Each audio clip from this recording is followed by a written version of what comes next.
For everyone watching or tuning in, we have a few viewers here. ELDEN just released a new song called For You on my collective Graydient. He's coming to us from Australia.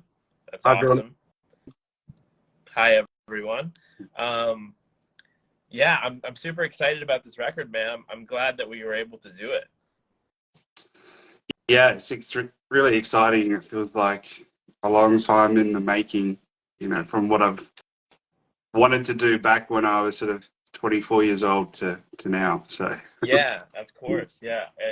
I wanted to talk to you about that. Like, we've kind of, with the marketing of the new single, we've kind of focused on this like nostalgia of a different era that I didn't live through personally, but I take your word for it. Want to tell everybody about like your time coming up in that era?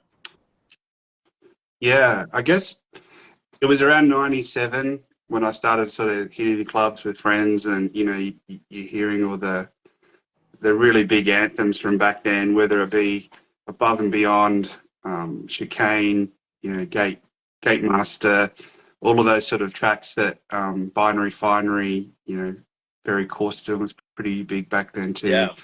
All those uplifting sort of tracks that made you feel good, got me really into it. And then I think it was 99, I sort of bought my first set of Technics decks. And Awesome.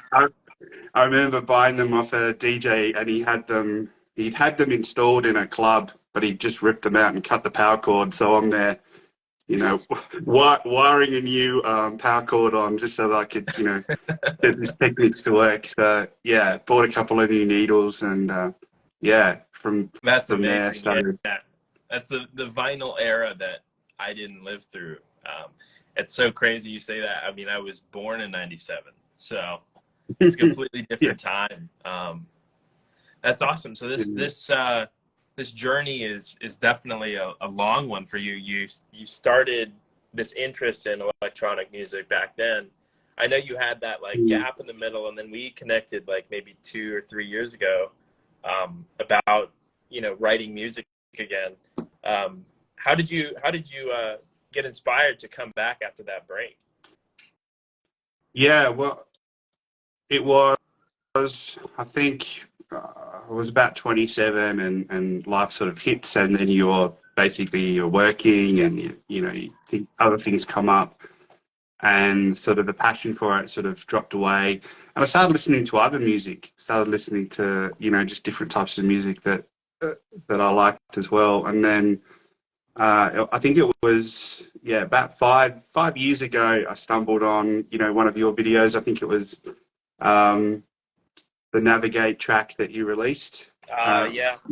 just before you'd been signed to Mousetrap. So it was interesting to sort of watch your journey, and I sort of got really inspired by seeing, your progress in just a very short period of time, from, releasing your own music to being signed with Colorized, and then, the big announcement Man, with that Mousetrap. means a lot, man. Thank you. I didn't until you told me that this week. I didn't realize that you were following me since then, because Navigate was a very early release of mine. That was like 2015 or 16.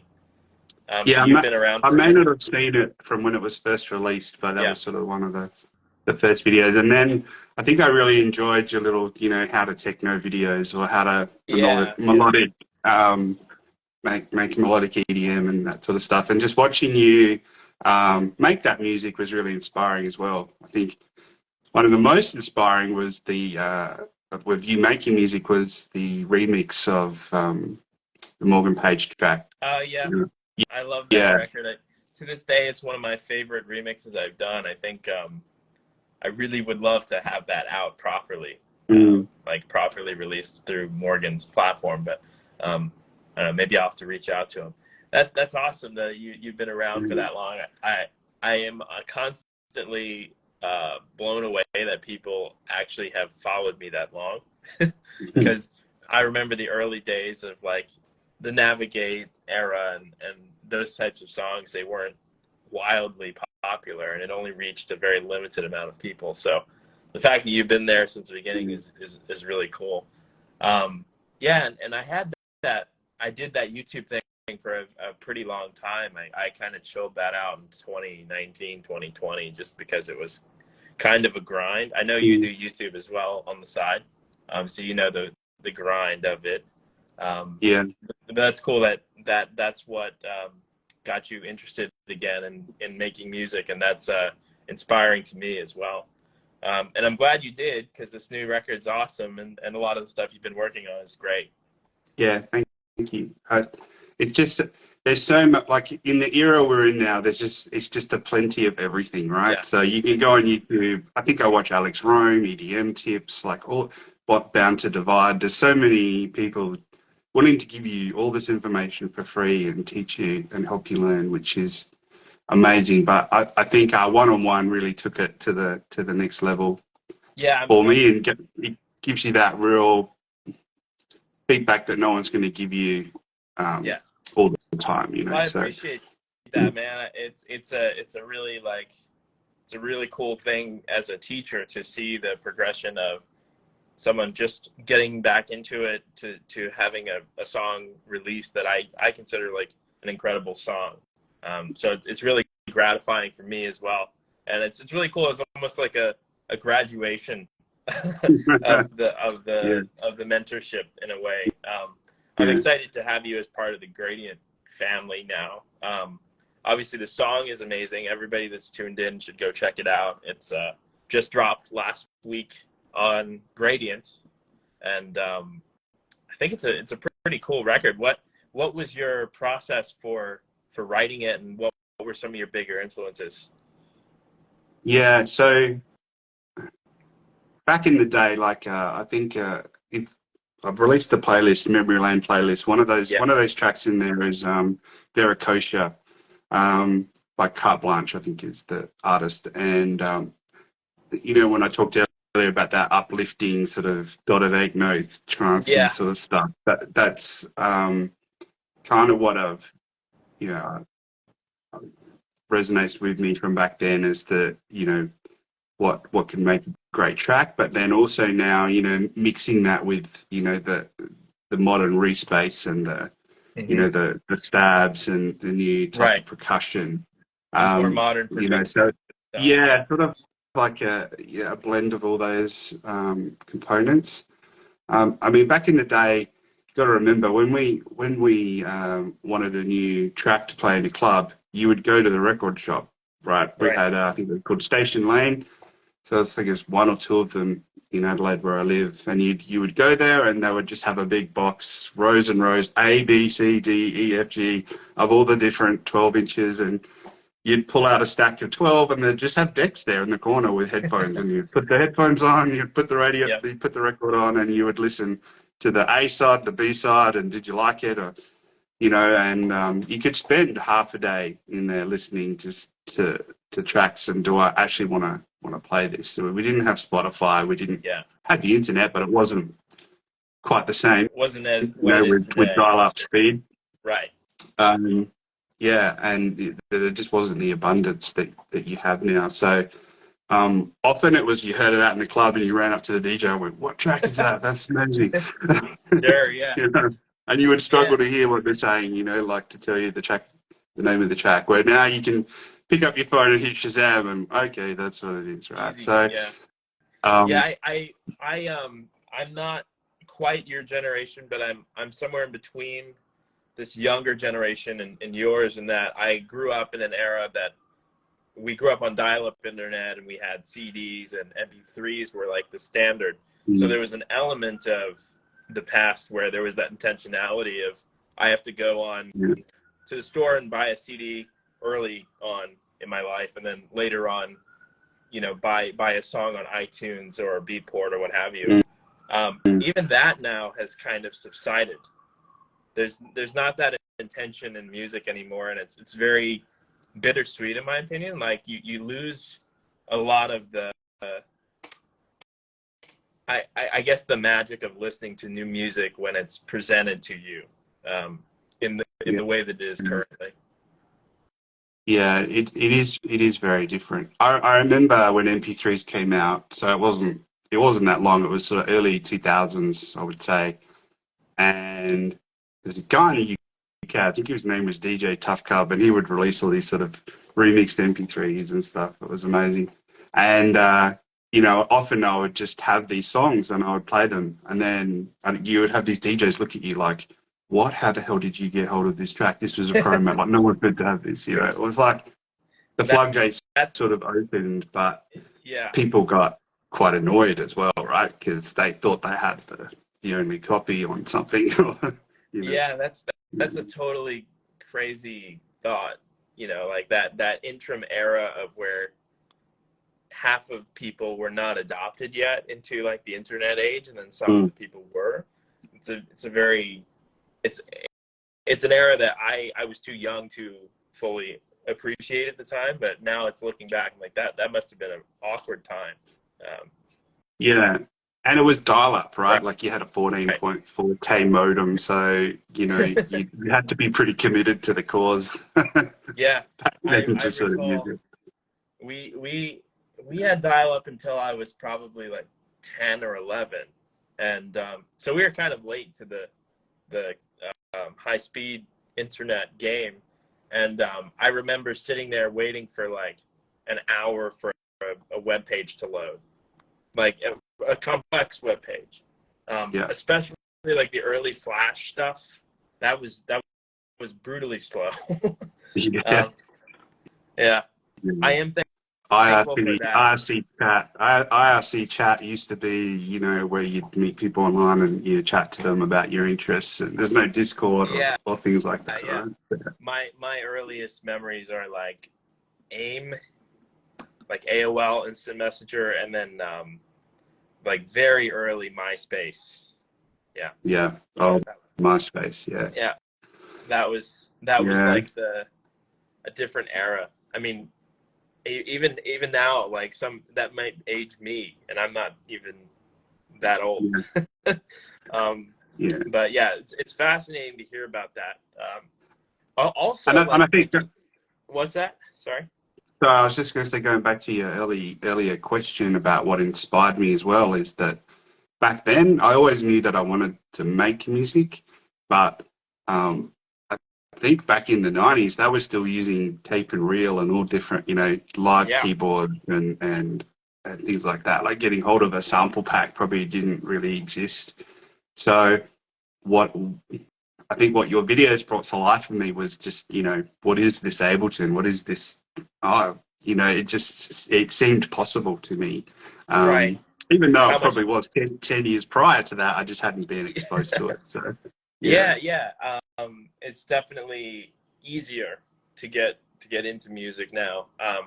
My dad's from a similar era, slightly older than you, but he comes from like the tape and analog era.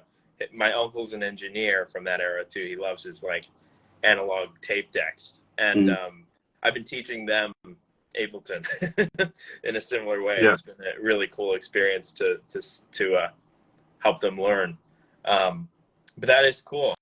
You have this interesting perspective of the music writing back then versus today. Were you actually producing music back then?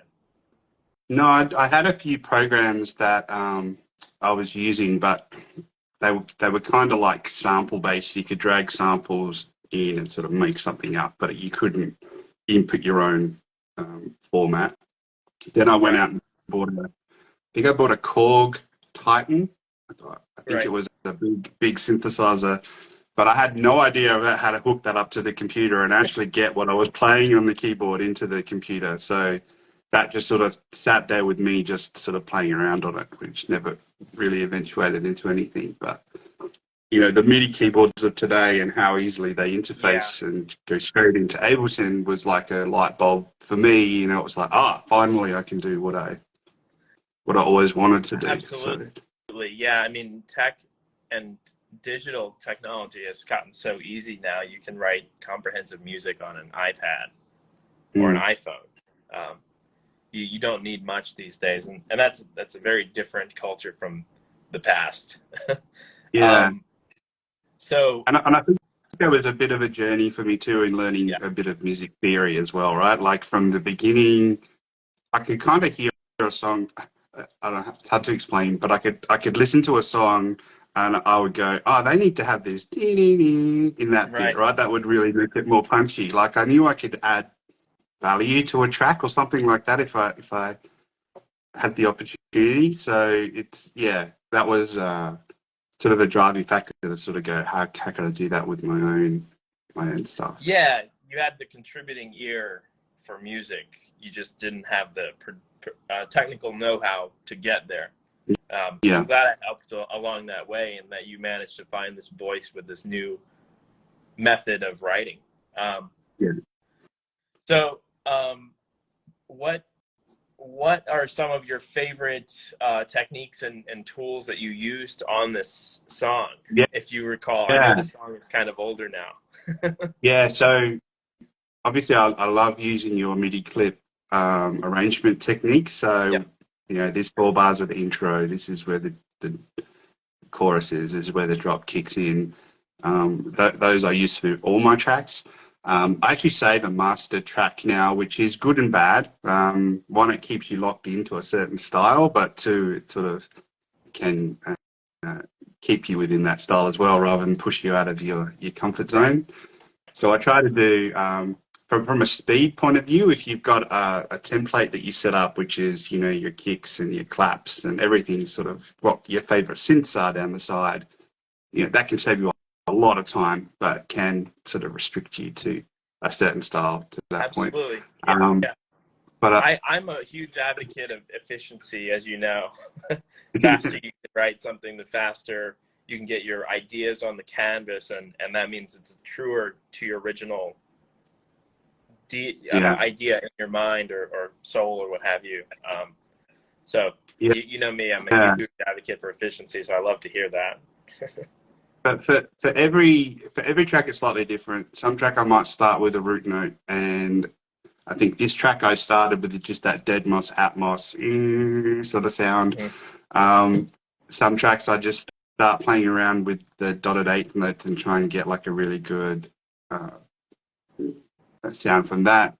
Most of the time, I just start with the bass line. How do I get a really crunchy bass Yeah. line? Then from the bass line, I'll build out the chords. And then from the chords, I'll then dotted note that out to an up. And then I tend to have the drop kind of finished, right? Like the kick, the claps, the up, everything sort of ready in the drop. And then I just spread that out through my arrangement with then different things that come in. So it's kind of how I work a lot of the time, is just sort of work on the drop, really. I don't know. That's Yeah. just sort of for me. And then spread, because you've got everything in there that you need. And then I just sort of spread it out across the track. It sounds a lot like how I write as well. I mean, I produce like a core chunk, like the quote unquote drop, and then I aggregate pieces of that into other sections. Yeah. That's generally how I write too. So it sounds kind of similar to how I work. Um, Pacetti said he'd love to see the return of more hardware yeah, usage. Yeah, definitely. yeah, it would be Yeah, a very cool, cool thing to see a return to that. yeah. Yeah, there's a lot of I cool think it's just projects. another learning curve. Yeah, Just another learning curve and time, right, to learn all that. Yeah. yeah, hardware is a totally different animal. I think I'm in this interesting position because I don't consider myself a musician first. I'm a computer person first, a tech guy, and I treat music as just another, let's say like Photoshop or like After Effects or Premiere. Like a lot of people in music come from like a musician's background where they're just performing on an instrument or hardware or Mm. songwriting or what have you, and they just want to record their music. For me, it's like my fascination is not necessarily with music, it's for like creative software. So I approach it from a very different way. And Yeah. because of that, I've never really had that desire to get into the hardware world, because for me, like software is the frontier that I'm interested in. But I Mm. know there's some really cool projects in hardware, and I have a lot of friends and colleagues that are really into that world. And I know the power of hardware. It's just never been my cup of tea personally. I'm a software Yeah. kind of creator just because I'm passionate about like that side of it, like the Photoshops and the After Effects and the Premieres and Final Cuts of the world versus like, you know, the newest or whatever hardware pedal or whatever, you know what I mean? So I'm thrilled by like Ableton updates more than like the newest hardware from Moog, right? Yeah. I think I resonate with what you say there around being creative, because I guess from my early outset, I always like to draw. So I would trace pictures until I got to the point where I could just draw it naturally, right? And then I have a comic strip, and I do art and things like that. And music is just another form of, you know, being creative. And I think it's, you know, whether you're in Photoshop and creating a digital design, or you know, just fundamentally creative people. I think that's that's what it is for me. Yeah, I just have that drive to create things, which is. I'm in the exact same boat. It's a fundamental creativity and desire to learn new creative things, with a background in software. Because I when I was like going to school and what I was focused on was information technology and computer hardware. So I definitely come from like the IT world, but there's always been that root, like creative need to learn new things and to apply them in a creative way. I think you and I see eye to eye on that. So we have this desire to like learn Premiere or After Effects or whatever, because we're trying to fulfill this creative desire, you know? Yeah. Because when curiosity meets mastery, and you want to be be able to master something, but be creative at the same time. Right. So, right. Yeah. I remember you were telling me about your comic strip. I totally forgot about that plot. You were a comic strip artist for a while, right? Yeah, it never really went anywhere, but I gave it a crack on Facebook for a while. But yeah, it's just fun. I just like doing it. Ever since I was a kid, I had this little shark that I would draw a cartoon of, and you know. But yeah, I think it's just that wanting to create things sort of drive, and yeah, whether people like it or not, I guess I just always just did it. Just always do it. Yeah, you're pretty involved with the creative design of this record too, from the music, but also from the visual aesthetic perspective. You and I kind of worked together to create that visual identity that I think reflects like the era, like the 90s nostalgia, but also feels modern and cool. And yeah, it's kind of a testament to that, I think. Yeah, thanks. I think thanks for your help on that too. I think it's come out amazing, and hopefully everyone's seen the music video. I think it's looks awesome. Yeah, for but that's just tuned in. ELDEN here just dropped a new song on Graydient called For You, and you can go stream it on YouTube and all your favorite platforms. That's what we're discussing here today. What were you saying? Sorry. Oh no, I just sort of I think the thought process went through, you know, what was big back in that sort of late 90s era, and you know, color theme wise, and you know, if you think back to the Matrix films, they were all sort of black and green, and that matrixy green sort of color. So that sort of resonated with me, and then used to the ChatGPT to go, hey, what would it look like if you were in a Matrix world, but full of DJ speakers with a dark sort of crowd, you know, following a DJ or something like that. And just the stuff that can create is just mind blowing. Have you been using GPT in your daily life? I'm getting pretty heavy into it myself. I think pretty awesome. I think it has some amazing uses for saving time. Yes. Like a lot of the stuff that it comes up with, I could probably get there, but it's going to take me an hour or two to get there, right? Where you can just say, hey, can you write me a script for this? And it'll bang, it's there, and then you just sort of edit it. And for me, it's just a massive time saver for a lot of things that I think, don't let it take away your originality, you know, but but how can it help you save time? Yeah, I would be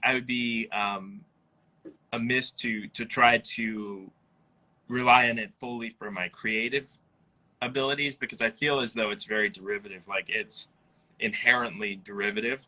It's designed to recreate things we already like, so there's nothing like inventive about it. But Mm. for purely logical things like code and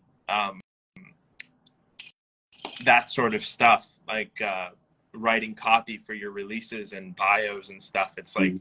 invaluable. Like, I'm a web designer as well, on the Yep. side, and I use it like regularly now to do very complex like JavaScript animation that I could write Yeah. myself in like days. But it can be as easy as like, when I hover over this element, play this sound, and when I hover over this element, play this sound, preload the sounds, and then it'll write like a 2 pages of JavaScript for me that I don't have to write myself. It's like incredible. That's amazing. Scary Yeah. world, but yeah. I went into a session the other day and they were talking about a new career path that obviously it'll destroy a few careers, right, when it gets really Right. good. But there's new career paths. I think it was called prompt engineering was one of Right. the new careers that you can look at, which is, you know, what prompts give you the best responses for things, Yeah, which I you found interesting. Yeah. right. It's this Um, like meta level creativity, right? Like, you're yeah. using chat GPT to be creative, but you're using creativity to generate the prompts that are Yeah. making it creative, which is like Yeah. insane. It's a bit crazy. I Yeah, haven't I haven't listened to any of the music AI stuff yet, but I've heard it's pretty good with what it can sort of pump out. Like, yeah. apparently, I did a pretty good Drake song the other day that got taken down. But I've heard about that, and I'm actually, me and a friend of mine, he's a very eclectic musician. We're working on this record that's basically an album full of songs that are with a famous top line, like a famous artist mm, AI singing the song. And it's early stages right now, but we're just experimenting with the technology. It's been a lot of fun, and yeah, the software is remarkable. Like, it sounds exactly like some of these people, especially the ones that have a huge data source. I don't know if you've seen yeah, those. There's like audio AI for like voices like Joe Biden, yeah, or yeah. the ones that have like countless data on the internet already that they can train on I'm pretty is sure. I'm pretty sure I insane. just saw a David Guetta track with Eminem Right. that he Yeah. just did. Like, you know how he's into that really sort of rave trance Right. or moment. Yeah, it was one of those tracks that he just made, and it had an Eminem AI voice that he was talking about. But It's crazy. yeah, yeah, it's mind blowing. It's Yeah. it's an interesting world. We were discussing earlier, like, this transition from like pre-web to web 1.0 and even Mm, 2.0, but now we're at this point where it's like, this is a new apex of like the world we've lived in for the past 20 years is going to fundamentally change in the next 5, just yeah, between like this new AR and VR, the blockchain stuff, and then also like the advent of this insane AI. Between the three of those things, I think that it's going to be a very different world in a few years, and yeah, it's like this exponential speed too, which is scary. yeah. I think you mentioned Joe Rogan earlier. He has this sort of theory that humans have this innate drive to create technology and make it better and better and Right. better. Like, every year there's a new phone, every year there's a smaller phone, every year there's a, you know. So he struggles to sort of understand what is the drive, like what is it that humans were put here for to ultimately create, right? So is the mother of all AI our purpose to a degree of what humans are here for? You know, it gets quite deep, Right. but um, The prompt, as it were, for like the simulation that yeah, is life. Right. yeah, yeah, Um, I Is think if you that had to summarize, realistically, it's like an innate curiosity that we have yeah, as human beings, especially like the creative among us. We just constantly want to try new things, yeah, and understand things we don't understand. I never understood. I can to a degree understand the promise of having an AGI, like an all-encompassed AI that you can ask, what is the point of the universe? That's fascinating, but also that's like the extent of where that's useful versus like the yeah, like potential negative effects of an AGI is like stark. yeah. Yeah, so Scary. yeah, I haven't played with around with it for music yet, but you know, maybe I will in the future. But it's yeah, definitely come a long way. I Yeah. even love those Roland keyboards they have now, where you can slide up the key. Like some of the people that play Yeah. those things, they just blow my Yeah. mind Yeah. with what they can create. And to me, they're the true musicians, right? The ones that can get on the Right. keyboard and just smash something out rather than moving MIDI notes around till it sounds good. Yeah. Yeah. Yeah. I But remember, I think it was Deadmau5 had this really controversial take like in 2009 or 10 or something, where he said that he wasn't a musician and that DJs are not musicians. But as I grow older, I more and more agree. There's a very distinctive line between like the people who can mm, play with that level of precision on a piano and like what we do. Because fundamentally, we're like technicians or like yeah, engineers. when you think We're not, about it, the word producer, we right, produce things, right? Like it's production. In production, you can create something that sounds musical, that has a right. musical tone to it. I think I agree with that sort of flavor.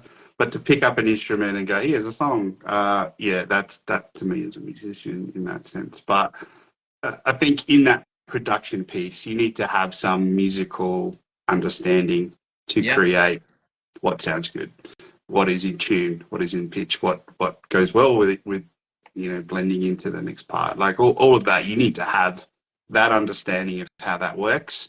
I think that's that technical aspect of how that works versus fundamental yeah, understanding of it. Yeah, the skill of it just playing a piano right. or Do you yeah. consider But yourself a musician then? no, not really. I would say yeah, I can produce music through a production process in a system. Right. Um, but yeah, I can't just pick up a instrument. I can play some chords on a guitar, and put a semi bit of a tune Yeah. together, but not something that anyone would want to pay me to listen to, you know. Yeah. So yeah, you don't have to be paid to be considered a musician, but yeah, I think there's that 10,000 hours of skill of learning a craft to be able to just play an instrument. 100%. That's probably what I mean. Yeah. Um, yeah. So Somebody asked, what are your perspectives on the intertwining of music and technology?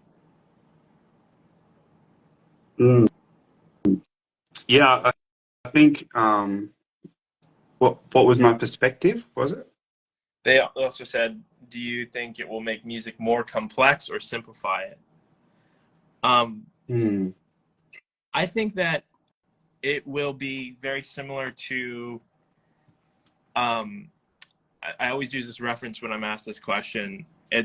In the 80s, there was this huge revolution in desktop publishing where you had this, Apple computer, like a Macintosh or whatever, came out, Hmm. and it obliterated a whole industry of people that were people who made brochures and like pamphlets and posters for corporate events, because suddenly if you buy a Mac, your secretary can create that for you. And I know this because my grandmother lived through that era and she was in publishing. And Steve Jobs used to talk about it. And it was this huge revolution. And it obliterated the jobs for like several years until people started Hmm. realizing that the skill of creating is not inherent to the technology. it's only aided by the technology.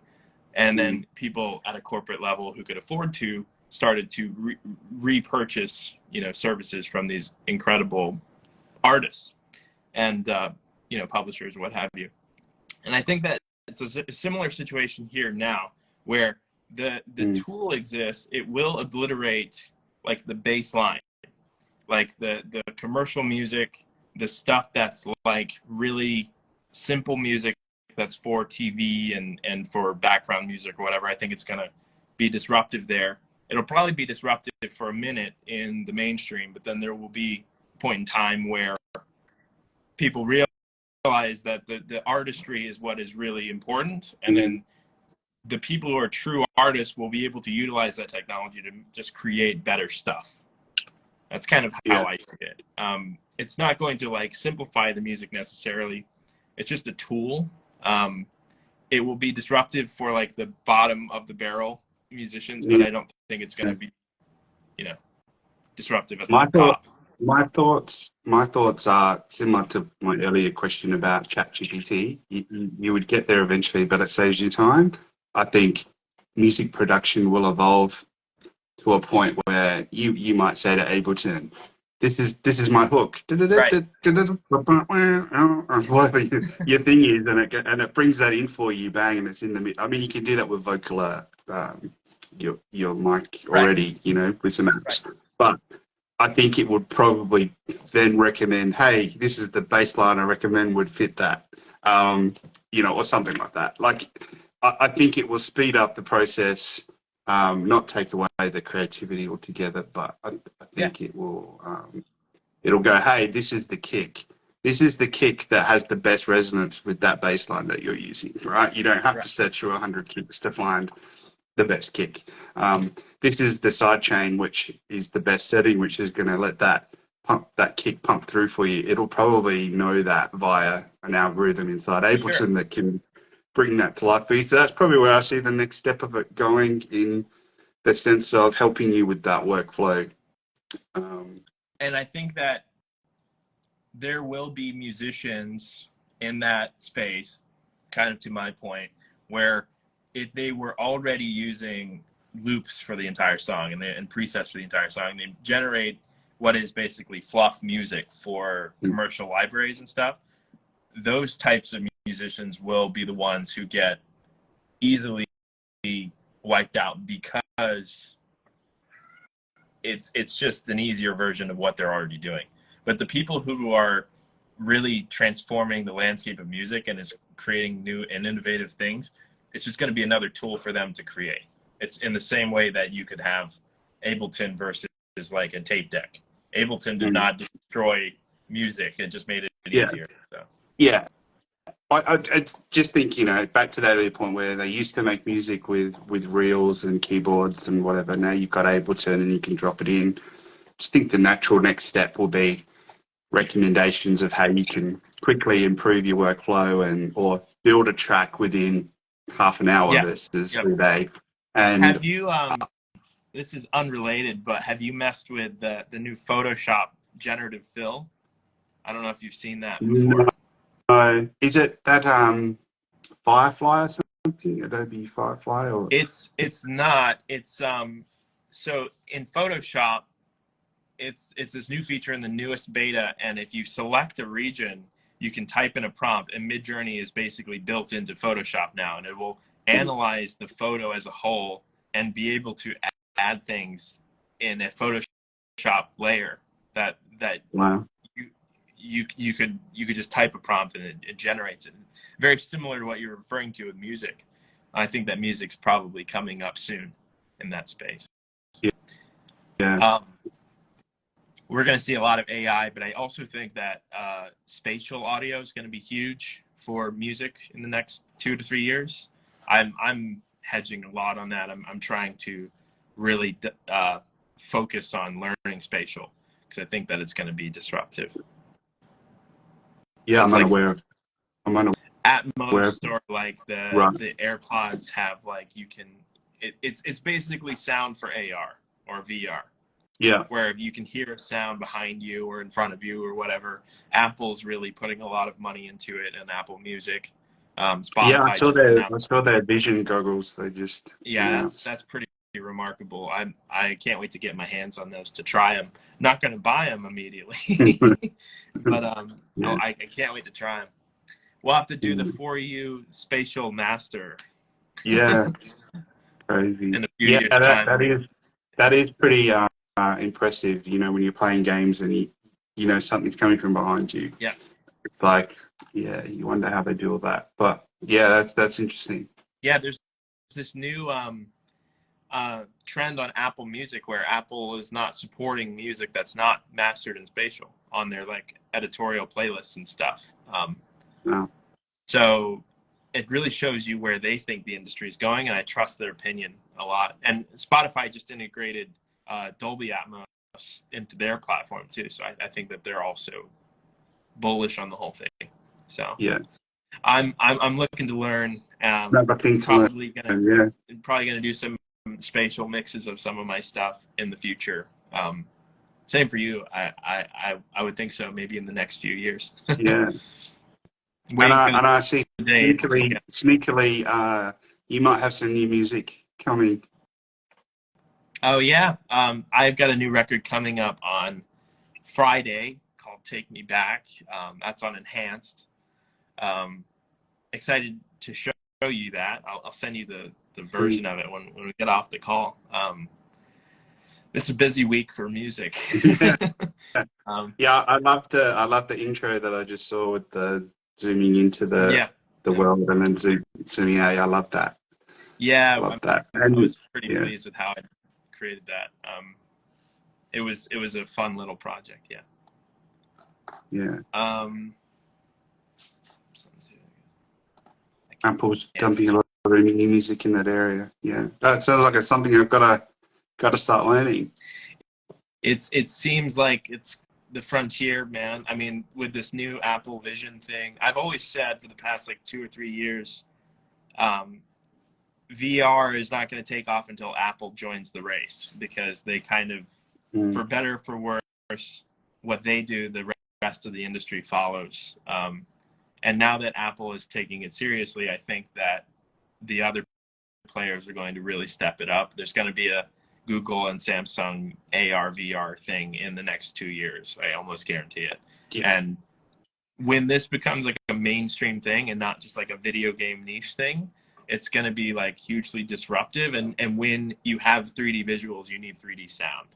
And I think that's why Apple's hedging all that on spatial. And I think that learning it right now is really a good idea as a musician. So. Yeah, Electrics are dumping money, not music. Yeah, they're spending a lot of money. Yeah, I think so is Facebook, regrettably. Yeah. Facebook's dropped a lot on Meta and hasn't really worked in their favor. Yeah. Yeah. So maybe we should go back to the conversation about the music here. So we've been working on this song for quite a bit now. I think it's like probably a year in the works. Are you looking forward to having it on the physical CD when we do that? Oh yeah, I can't wait to get a hold of a copy of that. Yeah, I think I've followed from Colors 1, 2, and 3. Sort of some amazing stuff that's being delivered through all of those albums. Like, I think Ghost Artist track is just so inspirational. I think it's on 3. I think that was, he had one on 1 and 2. Maybe 2. Yeah. Can't remember the name of it, but it's like 3 tracks in one. It's like it's an amazing track. He's a really great musician. I know all of his music. It's like a really long journey with his stuff. So there's a lot of inspiration. There's been a lot of inspiration through Colors. Actually, we've got the new playlist as well, which is kind of highlights some of the tracks that re-inspired me. I guess we talked about what got me back into it with your channel and the lessons and the mentorship, but also just other music that sort of got me back into art. It's funny because, you know, my wife used to pull up in a car and she'd have the doof doof music going, and I'd be like, what are you listening to that for? You know, I was really in that space of, I was out of that genre and not really into it. But then, yeah, just some of the tracks that are in that Inspired for You playlist sort of really got me back listening That's to it. awesome. And I think when I put my finger on what that is, I think it started to change from doof doof doof to, you know, oh, there's strings introing the track. There's some piano here. There's actually a Right. melodic. There's a melodic part of this music which is really pulling me into the track. You know, yeah, there's awesome drops that, you know, get you pumping, but there's, to me, a bit more musicality in, or melodic nature in tracks now versus maybe the mid 2000s, or when I sort Yeah, of lost. absolutely. Yeah. It's gonna be really cool to have you on the next CD. I'm glad that you've been following along for the ride, as it were, since the beginning in 2019. I actually have all of the CDs right here. I don't know if I've ever showed you. Yeah, I think they're framed up on the, yeah. Yeah, you'll be right here. Uh-huh. I'll have to um, do that. I'll have to do that to one when I get it. Yeah. yeah, Colors Volume 4 is probably going to come out by the end of the year, if all goes right. We're doing it in singles this year, so Yeah. it's been a little hectic, but I think it's for the best. There's a really good question in the chat about favorite plugins for the track. Yeah. And I think the most common plugin is obviously Serum. It's pretty much on every single track that's in there. So it's hard to go past that one as a favorite. But I think for me, there's Bark of Dog on the master, which really lets you resonate some of those lower bass frequencies. So you can actually set it to what hertz that you can really feel the bass coming in. And then you can boost the volume on that particular frequency. And it tends to do that without muddying your mix up. So that's a really good one for if you want to get your basses really coming through. And my other favorite plugins are things like Facturator or Decapitator from, who makes Decapitator? Sound Toys. Sound Toys, yeah. Yeah, just giving that really, just add the extra grunge to some of the respaces and things like that. But yeah, yeah, apart from Serum, I don't have that too many go-tos like Valhalla Room for your reverb and things like that. But a lot of the stock standard Ableton plugins are used for delay and EQ8 and things like that. But yeah, you know me, I'm the same way. A lot of stock stuff, Serum, Valhalla stuff is really cool. I love the Fab Filter stuff for mastering. Yeah, good stuff.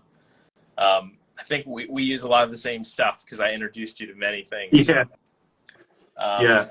I think it helps working on projects together when you've got the same plugins. But yeah, exactly. Yeah, I haven't used Vital, which is another question. But I think with I don't know, once you've got something that works like Serum and you know how to use it, it's like going to Diva, and I open up Diva and I'm like, you know what, sounds good, but I don't know what any of these buttons do, and it's going to take me.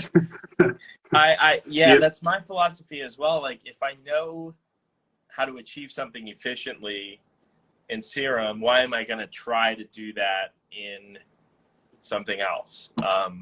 There's been a few points in my life where I've pivoted. Like, I was using, for example, before Serum, it was Massive, and I used that for like 5 years. And that was my like de facto synth at the time. And then there was Serum, which was hugely disruptive and like the better version of Massive in every way. But once I made that switch, I have not used Massive. And it's the same with Serum for me. So it's like, again, it's kind of like to that software point we were talking about earlier. If there's a more efficient and better solution, I always gravitate towards that. It's kind of the way I work. But I appreciate the people who can hear the nuance between like a Moog and fake on a Arturia or whatever. Like, I understand the nuance, but to me personally, for the music I write, it's never been that crucial. Yeah. So I will give everyone my top tip for if you don't have the perfect ear for pitch and you just need a sample for a clap build, or you need something for a little bongo intro or whatever. But I used to have the paid Loop Cloud account, and I think you've done a video on that on one of your channels. But for me, what I loved was, oh yeah, I need a bongo coming in here. The track's in F, so I choose F, and it just repitches it, and because it syncs to Ableton, it puts it into the right BPM as well, and you just drag it into the audio track. And for those types of things, you know, when we talk AI, and that's not quite AI, but it's close. what I'm talking. Yeah. It's what I'm talking about is something that can increase your production to get it to the point where you were going to get there anyway, but you just done it 10 times quicker. Right. Exactly. Yeah. So I'm grabbing my phone charger. No, yeah, 100%. Mixcloud is really awesome, especially at sorting your samples too. Yeah. That's what I really loved it for. Yeah, it tells you what key everything's already in. It analyzes all the samples for you. Yeah. My issue now is I just have too many samples, right? So I just try and go, okay, what do I need? What do I need? What don't I need? And go from there. But my latest learning has just been vocals, right? I think I started with the general production. How do I make my kick and bass sound good? How do I introduce, you know, good leads and make sounds that sound good? And you start to save your presets that you make, and you build up your own bank of what you like. But I think vocals for me was the next sort of frontier, which was, okay, how do I get a good vocal? How do I bring that in? How do I get that in pitch and in tune? And when should a vocal come in, and how do I make my lead disappear when my vocal comes in so that the vocal's present? And learning that aspect is a different beast in itself, right? The vocal, to me, that's the next frontier when you start creating is when you're introducing vocals, how do you make sure that is the forefront of the track and not overrun by all the other things that you want people to hear as well? Because I think as new producers, you kind of get in that space of, no, my lead's really good. I want that coming through at the same time because I know that's going to be like really punchy. Yeah. But a lot of the time it's about taking things away more than putting more things in. So that's a very wise quote that comes with a lot of time and learning of. Sometimes it is better to remove than to add. There's this incredible producer, Rick Rubin, if you're familiar with him. Yeah. He's probably one of the most influential producers in the history of music, and he's his whole philosophy is like walk in the room and remove something. Like that's all he does, like every time. He doesn't add things. It's always about reduction instead of production. And I've always tried to internalize that. And like, chances are your song would be better if it was less layers than with more. Like, clutter is generally worse off for the record, you know. So yeah, and that's why I think new producers, if you see something's got 60, 70 tracks, I would say maybe 30 of them are in use at any time. It's just different breaks or things come in, and that's where other parts are being used. It's not that you need 70 tracks all playing at the same time. Yeah, I heard this amazing tip from Morgan Page called the Morgan Page Rule of 3. I think I may have taught you this a while ago, but there's this fundamental law he follows where the human ear can only hear up to 3 voices at once. Like, you know, the first voice, if I'm talking to you one-on-one, it's very clear. You can understand everything. But as soon as you introduce 2, you can somewhat juggle 2 conversations at once. Or like in music, that would be 2 instruments at once. 3 is about as far as you can push that. And once you get past 3, the human brain cannot keep track of more than 3 things at once. You just need to, your mind will pivot between 4 things. Like you'll go and listening to 1 now, moderately paying attention to 2 and 3. But if you want to check out 4, you got to stop listening to 1. And if you internalize that in your music and you try to make it so that no more than 3 key elements are like the forefront at once, you can make your music perception clearer, cleaner. Sometimes that mania of having like more than what you can track at once can be a really cool creative tool, but it's fatiguing if you have too much going on at once throughout the entire song, for example. Yeah. So yeah, I always try to internalize that. I agree. It's interesting. I think there's a few rules of 3 as well, because I watched a video the other day where it's your melodic momentum is the rule of 3 as well, where if you play anything more than 3 times, people get bored of what they're hearing. So in your MIDI, on the 4th MIDI, something needs to change, or in the next run of bars, your MIDI needs to have some momentum through it or change. So, and it's quite intuitive. Playing it on the piano is like, I'm playing it, and then on the 4th time, you're like, yeah, that's actually annoying now. But until something fresh. In the first 3, it kind of builds that melody up for you. So, repetition. Yeah, repetition. Yeah.